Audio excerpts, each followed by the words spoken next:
dhënë se ka patur tentativë për të arratisur ose i është arratisur dhe pastaj është dorëzuar. Është shpallur në kërkim? Është shpallur në kërkim. Dhe ndërkohë ne kemi parë faktin kur është dorëzuar. Për aq kohë sa ka një pamje filmike që ai vetë dorëzohet. Ja, kjo është pamje. Disa media dhe disa rrjete sociale ka thyer duart diskutim tjetër.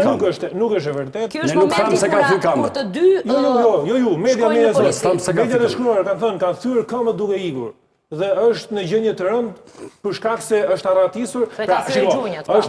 Unë jam më kritiku, paktën kështu e shoh e njoh veten për sa i përket strukturave të sigurisë, për punën që kanë bërë, për ato çfarë kanë bërë duke u korruptuar. Pastaj kritikat edhe fenomenin të gjesh një lajm, edhe të përfitosh nga errësira e informacionit apo nga burimet të cilat duhet ishin nga policia ose nga spaku të dhëna për aq sa u lejohet të japin atyre. Po të thuash, edhe mediat më herë, po të shikosh kishin bërë manipuluar një foto dhe e paraqisnin për tokë. Skandal. Kjo skandal, më keq se ky skandali që Faik, me qenë si ekspert, ky filmimi duke hyrë në drejtorinë e policisë pëlqen ti? Jo. Kjo është i menduar. Ky filmimi. Pra, do thotë që ai ka ikur një herë dhe këtë e kemi nga burimet sigurta të personave që kanë qenë në operacion, por filmimi për të dorëzuar në polici do të thotë që është rregulluar nga ata që ju ka dashur të rregulluar. Kanë dashur të rregullojnë imazhin. Të lutem, Faik, do bindesh nesër. Faik, do bindesh nesër se ai fillimisht nuk ka ikur. Që janë të korruptuar nuk e vën një dyshim këtë. Janë të korruptuar.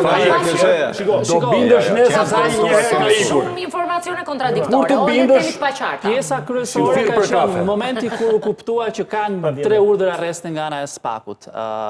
Pjesa e oficerit të policisë gjyqësore që ishte arrestuar një ditë më përpara. AMP-ja ka qenë e përfshirë në operacion, patjetër. Ka qenë ekzekutimi është bërë nga AMP-ja sepse policia nuk mund të ekzekutojë për shkak se bie në konflikt interesi.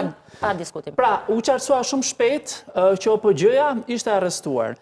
Situata ka qenë në mjegull për më shumë se 2 orë se çfarë kishte ndodhur me 2 zyrtarët e tjerë të policisë, sigurisht që ka patur informacione të shumta nëpër media të ndryshme që kishte patur një tentativë arratisje, i kishte larguar, kishte vrapuar e të tjera, por për aq kohë sa mbeten pa konfirmuara dhe në një farë forme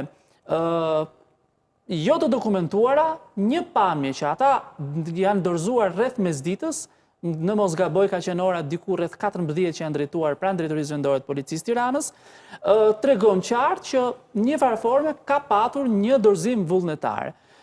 Nuk ka qenë shoqëruar, po themi, nga... Për gjithë gjatë kësaj periudhe që kishte këtë terë informacioni që ishin ekzekutuar apo jo urdhrat nga ana e AMP-s, burimet mia pranë policisë, por edhe në AMP, më kanë thënë për gjatë gjithë kohës që po presim që do të dorëzohen. Pra, presim dorëzohen. Dhe deri në momentet që kjo pamje paktën ka rënë në duart e mia, nuk kam patur guximin për të dhënë një tjetër version. Kemi filmime për 2 të arrestuarit e tjerë? Pse kemi vetëm për shefin? Në fakt, kjo që thotë zoti Premçi, kjo video që ne shohim kjo është skenar. Nuk e hedh poshtë faktin që ai mund të ketë tentuar të iki. Kjo është ajo që ne mund të shohim. Pse nuk kemi arrestimin të filmuar, arrestimin e 2 personave të tjerë? Policia. Pra kjo është skenar. Si ka nëse ka tentuar të ikur apo është dorëzuar vetë? Çfarë si ka për? E mbylli këtu diskutimin, unë nuk diskutoj më. Kjo është pyetje thjesht në momentin e caktimit. Për gazetarin dhe për ju që masës dënimit.